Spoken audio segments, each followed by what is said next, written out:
আপনি যদি নফল রোজা রাখতে হয় স্বামীর অনুমতি নেবেন। স্বামী যদি বলেন না রাখবা না তো রাখবেন না।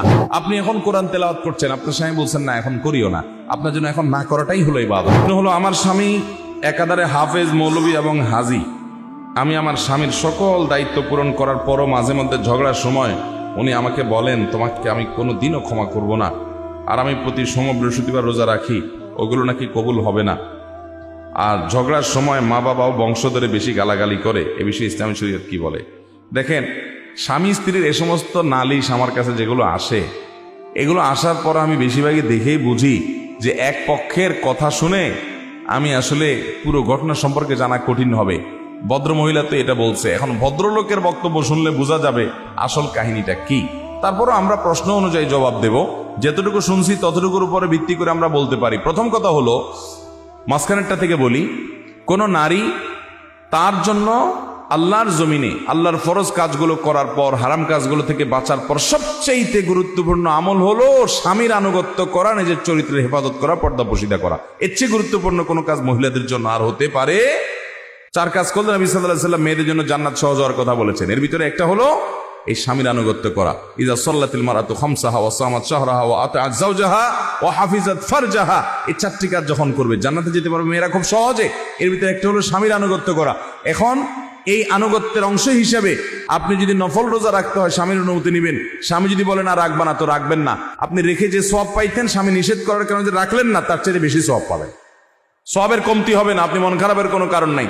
নফসের চাহিদার জেদ খেদ মিটানোর নাম ইসলাম না, ইসলাম হলো আনুগত্যের নাম, যখন যেটা করতে বলা হয়েছে। অনেক বোনরা এটা বুঝেন না। আপনি এখন কোরআন তেলাওয়াত করছেন, আপনার স্বামী বলছেন না এখন করিও না, আপনার জন্য এখন না করাটাই হলো ইবাদত। কারণ এই কোরআন তেলাওয়াত তো ফরজ না, এটা নফল। স্বামীর ওই নির্দেশটাকে অগ্রাধিকার দিয়ে আপনি এখন করবেন না।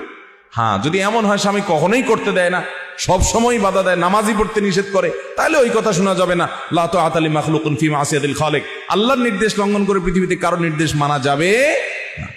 ভাইরা আমার, কিন্তু এই প্রশ্নে যে বলা হয়েছে মা বাপ তুলে গালিগালাজ করেন, বংশ ধরে বকাঝকা করেন, এই নোংরামি, এই অসভ্যতা অনেক পুরুষের মধ্যে আছে, আবার অনেক মহিলার মধ্যেও আছে।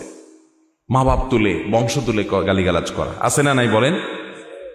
একটা লোক খারাপ, আপনি তাকে একটা শক্ত কথা বলতে পারেন, তাই বলে গালি দিতে পারেন না। কারণ নবী সাল্লাল্লাহু আলাইহি ওয়াসাল্লাম বলেছেন যে ইমানদার কখনো লাআন, তাআন, ফাহিশ, বাজি এগুলো হতে পারে না। গালিগালাজকারী, অভিশাপকারী, নোংরা উক্তিকারী, ছোট লোকের মতো কথা বলবে, এটা কোনো ইমানদারকে শোভা পায় না। অতএব ভাইরা আমার, আমাদের দাম্পত্য জীবনে স্বামী স্ত্রী পরস্পরের সাথে কখনো এই ছোট লোক এগুলা করবো না ইনশাআল্লাহ। সবাই চেষ্টা করবো তো ইনশাআল্লাহ বেঁচে থাকার জন্য।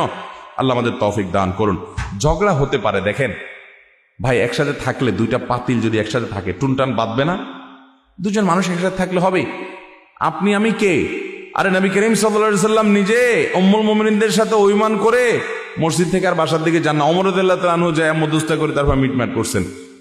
আর ফাতেমা রাদিয়াল্লাহু তাআলা আনহা তার সাথে আলী রাদিয়াল্লাহু তাআলার মতো মানুষ কি নিয়ে মনোমালিন্য হয়েছে, মসজিদ থেকে আর যায় না, মাটিতে শুয়ে রয়েছে। নবী সাল্লাল্লাহু আলাইহি ওয়াসাল্লাম ডাকে, ও আবু তোরা, ও মাটির বাপ উঠো, কি হয়েছে চলো।